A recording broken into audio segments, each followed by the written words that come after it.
and have a bit of fun. There we go. Yeah. And good morning, everybody. It is Fabulous Friday featuring Louise Baker. And again, I've got a Brit on here, so absolutely wonderful. Yeah, I didn't meet Louise in England. No, once again, I have to meet Louise at Hypnothoughts Live. So there we go. That's how I met you. And Louise, I still owe you a Prosecco. So we know that's on the cards. But I'm excited to have you on here because you are full of information. You're a minefield of information. So please, Louise, take it away. Tell us about you, how you got into hypnotherapy, all the sorts of stuff. Just tell us about you. Okay. So my journey with hypnotherapy started a long time ago, and I do say that quite sincerely. I first trained at the LCCH with Nicola Martin over 40 years ago. Okay. Yeah, and I was working with a very well-known American company called the Mars Group at the time as a sales associate out in the field. And I ummed and ahed, but actually at that juncture stayed with my career in sales. So I have had a fairly long commercial career, as well as in the year 2000 was very significant. I met that man that became my husband. And I also then retrained again. I went back and I retrained with Nicola Martin, who was running her own training company by then, called the Institute of Clinical Hypnosis in London. Okay. And from there, I just went at it. Now we are talking the year 2002, and there was no internet, and there was nothing but Yellow Pages, Rotary Club, Women's Institute. Women's Institute. And all of those had to be done through writing a letter and posting it. And all of my appointments then had to be confirmed by writing a letter and posting it. And it was all very professional, and it was all very different to how it is now. So you are talking to someone who has seen this massive industrial change to the world of hypnosis, as well as being like one of very few women who were practicing hypnosis at the time. Absolutely. So LCCH, I don't think it's even running anymore. I did a lot of my training with Peter Mabbott. So the LCCH, everybody, is the London College of Clinical Hypnosis. So yeah, I've got, things here with his signature on. But it's I mean, they were like the people to get trained with, really. They were, absolutely, and they still hold the mantle, even though it's passed through different hands of being the clinical, the place where you learn your clinical hypnotherapy. So to cover the other point, my training was in clinical hypnotherapy and a little bit of NLP, but I subsequently added on to that working with a lovely guy called David Shepherd. I don't know if you've known David Shepherd in the UK, Performance Partnership, doing my NLP Master Prac, my timeline therapy, my NLP coaching, my NLP this and my NLP that. And who do you like to work with then? Who do you like to work with, Louise? Oh, listen, that is a complicated story in its own right. Okay. So going back, realizing that I'd done that much time in practice, so I've worked one-to-one, hundreds. I don't know how do people come to the 10,000s of the people that they've seen, because I put the maths in through something and wonder, how did they ever do that? Seeing in the old days where I could see up to 14 clients a day, it was a very nice living for a female hypnotherapist.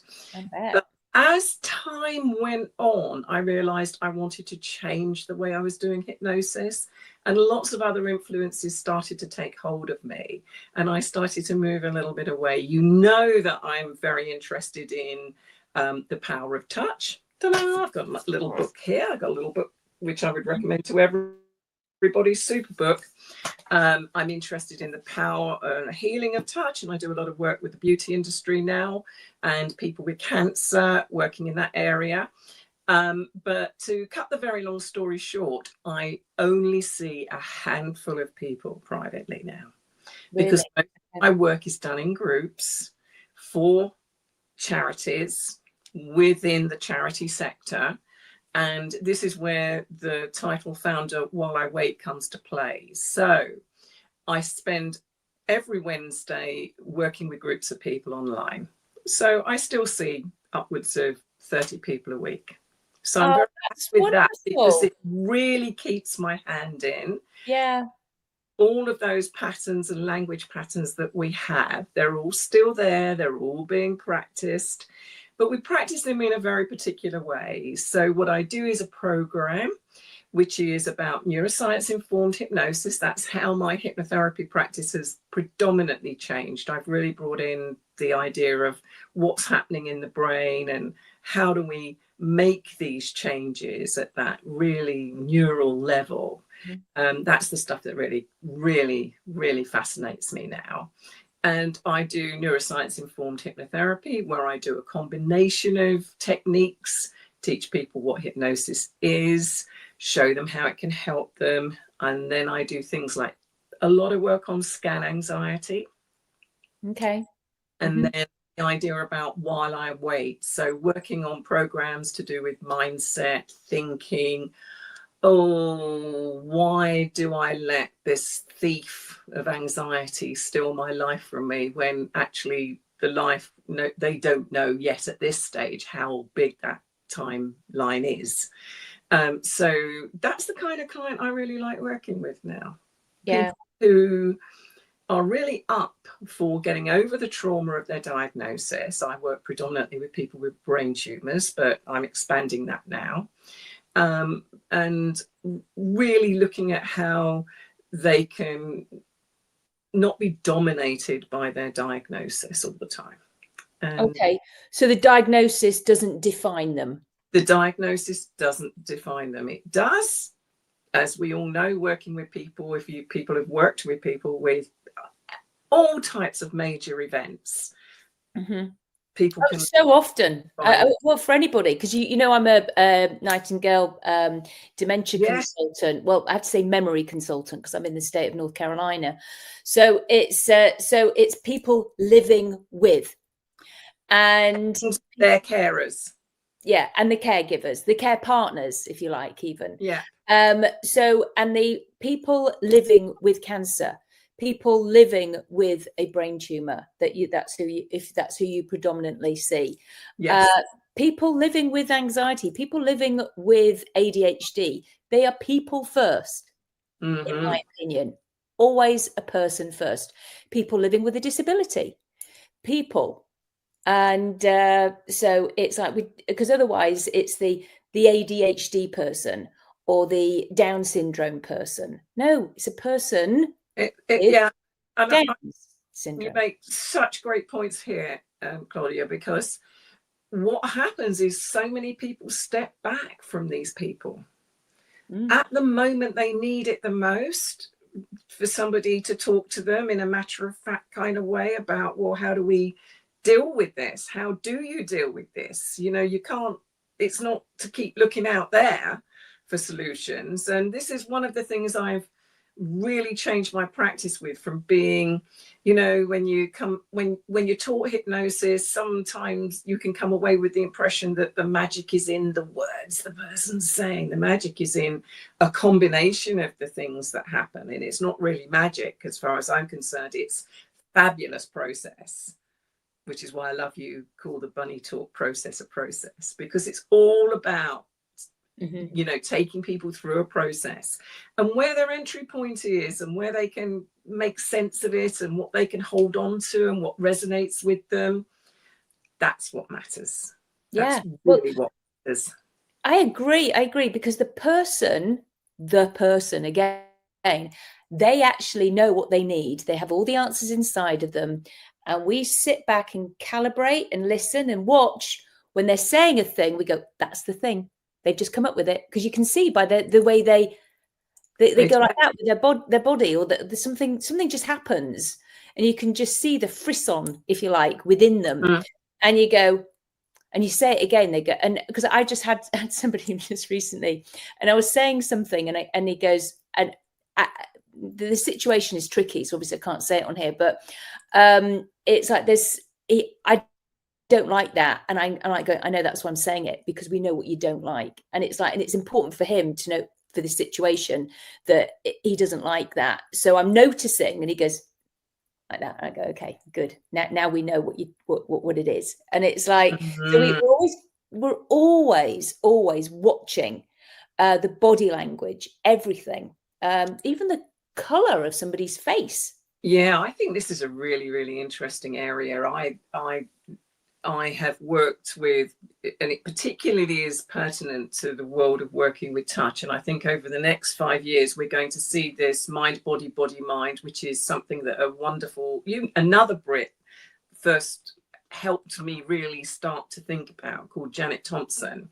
And Janet was a great believer in body, mind, as well as mind, body, and thinking about what are those messages that come up from the body. And how do we help people make sense of those? Because we don't know what their body is saying to them. But equally so, I introduced a lot of body talk into we mentioned it earlier, there's a process called havening. I call it, psychosensory touch. Mm-hmm. Used a lot of ideas into that about while we're utilizing this wonderful rhythmic thing that is is havening, and it is all touch, psychosensory touch therapies, asking the body what it makes of it. And you can find that this really sets up a massive dialogue, particularly brilliant for healing scars. One that springs to mind for me is somebody that had been knifed, and this woman said to me, well, I've dealt with all the trauma there. And I said, well, you might have dealt with it, but I'm not sure your arm has. Oh, wow. So tell me more. So her arm, while she was talking about being knifed in the arm, her arm was twitching. Wow. All we had to do was facilitate allowing her to have a conversation with her arm. I know it sounds mad. No, it's not. It's not. Not to me.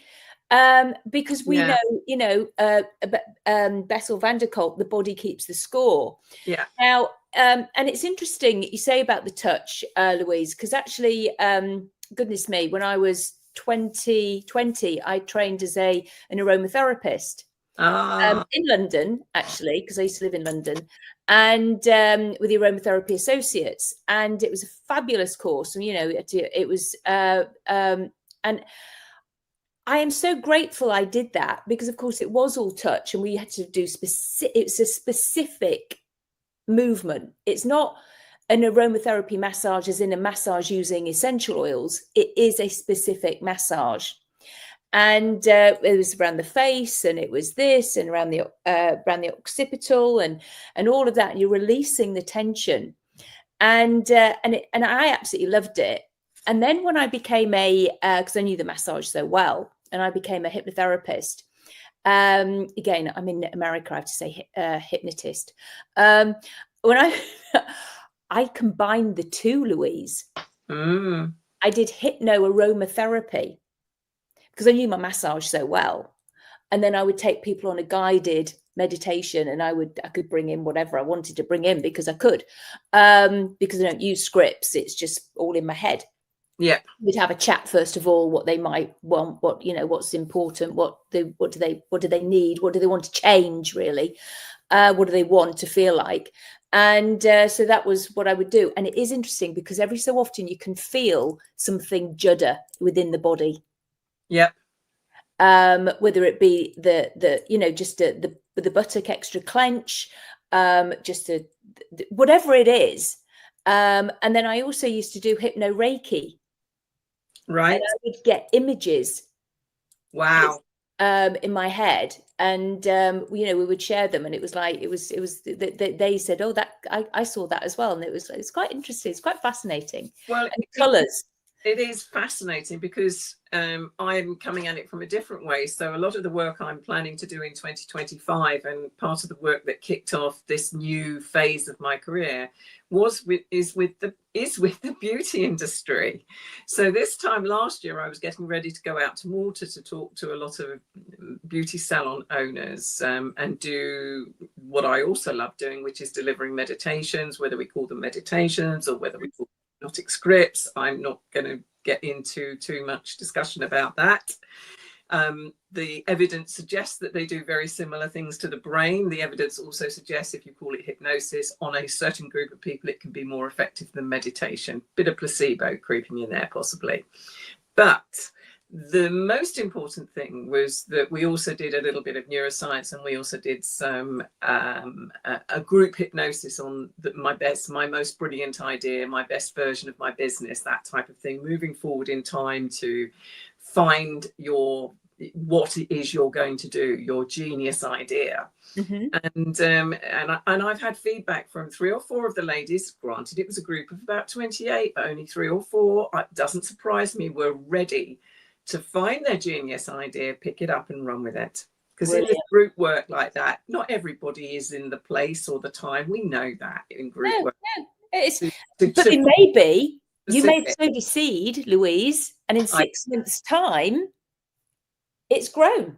Yeah. Yeah. What I did sow the seed for was them wanting a hypnotherapist that does one-to-one work all the time, and I had to resist going back into that cycle. I know it was very, very interesting. Oh, couldn't you just do, couldn't you just see me? And I'm thinking, well, no, I've got so much more to do now. Look. And then I spoke at a wonderful event called Spa Fest, which again is connected to the beauty and salon industry.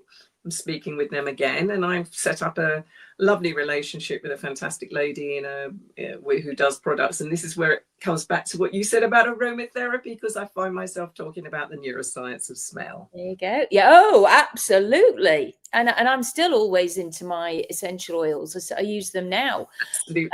Because smell, and same when I'm seeing people living with dementia, it's the smells, because they can still remember it, because it does. It's an emotion. It's the olfactory center. You know this. Yes.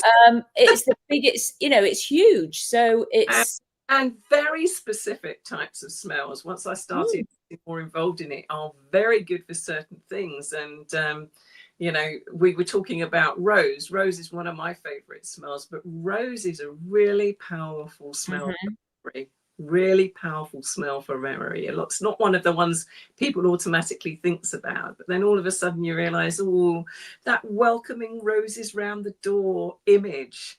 But actually, it's the smell that pulls you in to remember the beautiful space inside as well. So it's beautiful.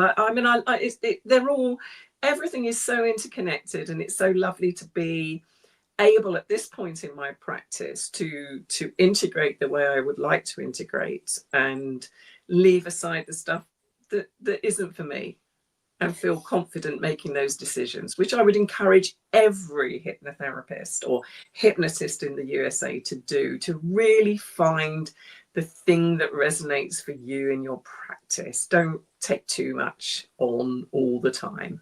Yeah. Now, Louise, you live in London? No, I live in Cornwall. Oh, do you? Yes. Okay. Right. Yes. Whereabouts are you in Cornwall? I am right on the top northwest point of Cornwall, in a place called Bude. I was just about to say Bude. Yes, I really wish I had just then. I live in Bude. Yeah. Okay. So I used to go to Clovelly a lot. Yeah, and we wave at Clovelly. In fact, I was there not too long ago, and unfortunately I chose my date completely wrong, and I couldn't catch. And for those of that you don't know, Clovelly is a beautiful village, but it's built like on a gradient like that. Yeah. And don't wear high shoes. Don't wear high shoes. No. And actually, they just stopped the Land Rover 2 days, so I had to walk all the way up as well. No. Okay. All right. Yeah, it is a good old hike, but it's absolutely beautiful. So anybody in America, if you go to it's actually in Devon, that one, but it's the north of Devon, and it's just like, and then you've got Bude as just the tip. But I've been to absolutely stunning. Of course, when the weather's really nice. Yeah. Sorry. But so Louise, I don't know, for some reason, you know why I thought you were lived in London? Because of your surname, Baker. And I'm like going Baker Street. Great. Okay, we didn't talk about my time in the police force. We don't need to talk about that. My mind went there. That's so funny. Okay, so but you, because you just said you do group and you do online, so anybody, and so I'm taking it you could do anybody anywhere, see anybody anywhere in the world. I can see people anywhere in the world, and I think thank you for leading me into that, because one of the things I'm going to be doing a lot more of next year is bringing people on with this journey about how we find a new frame, both in time and in behaviors, to help people while they're waiting. Look, guys, this epidemic of the lack of healthcare is global. Okay. Yeah. I mean, I know I have friends in the USA who are having to wait in a way they never had to wait for consultants. They never had to wait for certain things before. It's happening everywhere. Well, it is. Yeah, it is. But because I know I've just heard from my mum, she's got to wait for her hip operation because all the nurses are ill. And then it's like, and in America, they have this thing like, well, no, my insurance has changed. And so the insurance won't cover it now. And it's like, so now I've got to wait for like 6 months. And it's like, in the meantime, something horrendous might be happening. And it's like, and I'm like, oh my God, I just don't get it. It freaks me out, the whole thing. So I just do my best to stay healthy. Well, but I think that's number one, that's a really great strategy. But number two, what's really important is that people get caught out in these situations. They don't have strategies. And as you and I know, the mind will do what it's always done until it is decided on another course of action. And that's often where we come in as hypnotherapists, we come in as coaches, come in with wisdoms that help people understand that this isn't pretend. Your brain is an incredibly efficient machine. It will do what it's always done until it decides to change. Yeah. And the facilitators of that change are really, really important. So whoever's watching this, your work's so important. It's so important to be able to offer support, help, guidance, hypnosis, NLP, touch, bilateral stimulation, which I use all the time in my practice, because people are being robbed of precious earth time because they're not getting their heads around this, and because there's nobody to support them to get their heads around this. There's no psychological support for people who are waiting 18 months on a list to get their knee or their hip done. There's no psychological support for these folks.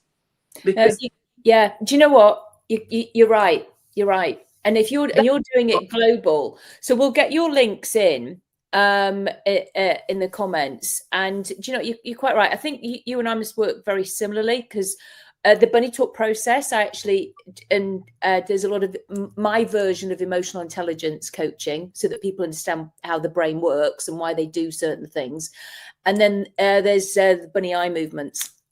Ah, interesting. Yeah, within it. So, and it's all through play, the whole thing for children. Yeah, all through play for the children, teens, and for people with. There you go. Well, look, you've got one. I got one. You've got a bunny. In fact, I've got multiple octopuses. Oh, so you're an octopus person. I got Yoda. Yeah, because I talk about.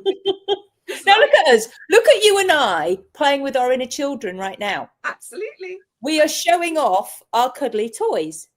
Because I use my octopuses to explain to talk about dendritic growth. Or neural pathways. And how neural pathways are built. Because this is the thing folks never get, is that the moment you're engaged in a conversation, your neurons are working out whether they want to build a new connection, or all of that stuff is going on in your head. As hypnotherapists, our job is to build those new connections for these people based upon what they say they want, not what they don't want.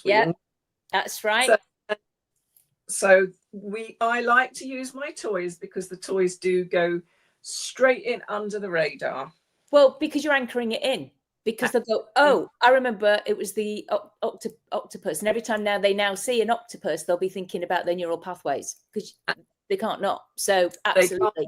Brilliant. And so I use my octopuses also because, and even though not everybody knows this, I do get tripped up on this. We all tripped up on this frequently. Most of us have this understanding that octopi have remarkable nervous systems, and so do we. And they're always out there seeking. So their nervous systems are always creating movement in their equivalent of their dendritic growth and information for them to start to move around their environment, which is at the cornerstone of what we are helping people to try and do, move around their environment more confidently, with more of their own voice, with more of their own confidence. So that's it. I love that. And now I'm going to just have to go and get a cuddly octopus. Yeah, and also, I'm not going to say this, but you know who I've stolen this one from? Hang on, let me put them in frame. The monkeys? My two pink my pink monkeys. Yeah. No, I don't. Tell me. In a child work, I stole it straight from Blast. Oh, when he uses those. Oh, okay. Brown monkeys. Okay, but yeah, it's because he's got brown monkeys. Yeah, I like pink monkeys better. Right. Yeah. So that mothering. The nurturing. That's right. When he does the nurturing. So I should know that, really, shouldn't I? Because I'm an advanced Blast technique practitioner. But, there you go. But I don't. Anyway, that's another story. No, but I can't use the eye movement in the same way because of the brain injury. And I'm very, very wary because I never know this is the duty of care.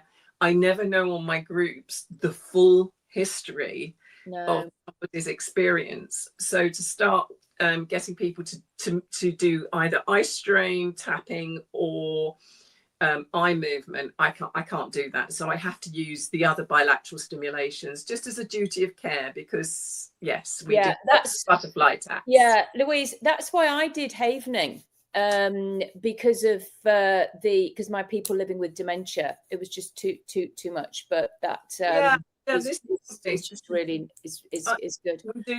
I do this all the time, and I do it even though I've got pink and I've got red and blue octopi. Normally I use stars as the mechanism, and I just help people understand that when they're up there with all that busy neurotransmitter stuff going on, all that stuff flooding around their system, it's really hard for them to access what the hypnotherapist told them to do or the psychologist told them to do because they don't want to, because they're off doing something else. So all of those strategies of touch, of breath work, of psychosensory touch, and you just step it down. And I know because we go up into those states so quickly that there's a kind of, well, I ought to be able to get myself out of it. Well, it don't work like that. You just got to nurture it down, ratchet it down over time. So there we go. That's a very quick thing. I know. Oh my goodness, Louise, I could talk to you forever. Unfortunately, I am actually going to see you soon. I'm in Ireland, so we're gonna we can briefly mention the Irish Hypnotherapy Conference. I'm so excited. I'm so excited to see you again. I'm also so excited, and I'm going to give a shout out to my lovely friend called Anne Jersh, who is absolutely amazing. Please go listen to her speak. She talks about all things to do with future visioning. She's just absolutely lovely. And I'm so excited to see you. I know. Do you know, there are so many fabulous presenters, and I'm like thinking, oh, who will I be? Because I don't know if there's going to be two rooms, and I just really hope that I'm not on at the same time as somebody else that I want to see. Because it's thrilled, because I miss so much when I go to Las Vegas in terms of the learning experience. So I did take, now for those of you who are watching who don't know about Hypnothoughts Live, Scott said, really take the mantle on board. If you're, don't have to present all the time, come and learn. So I decided I've borrowed that, and I'm going to the Irish Hypnotherapy Conference, and all the speakers I want to listen to are there. I know. So there you go. So you can. Yeah. And it's true, because when you are presenting it, you do tend to miss them, because you could preparing before, and then there's like maybe talking to people afterwards or whatever it is, but you do tend to miss some stuff. Yeah. And so I really liked that he said that. And so I take my hat off to you. You know, you're going and you're doing it for you. Really keen. There's so much talent, and there are so many people coming at these processes from different directions now, which I love, being like really having a neuroscience geek in me. Love it, love it, love it. Love to see how people are interpreting what they're hearing, and love to see people taking it in their own direction. I think it's great. And that's why I like Carl Smith, because he will say something.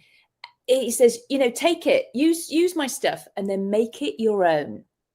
Yeah. And because when we make it, and that's actually what I do in my bunny talk process, I said, because you'll have other things that you want to do. I said, but make it your own, because then you'll know it better. You'll feel it better. It'll just become more organic. It will just come out of you. And it's like, you know, because you do you, you know, we're all so wonderfully unique. And that's why our clients find us, you know, who they're meant to find, who they're meant to work with. Because I'm not for everybody. You might not be for everybody. Well, I'm so not for everybody. So there may be, you know, and there'll be somebody else that is more, you know, anyway, you know what I'm saying. So like I say, we could talk forever. So everybody, thank you for watching. And I can't wait to see you in Ireland, Louise, along with everybody else. And it's goodbye from me, Claudia Rickard. And it's goodbye from me, Louise Baker. So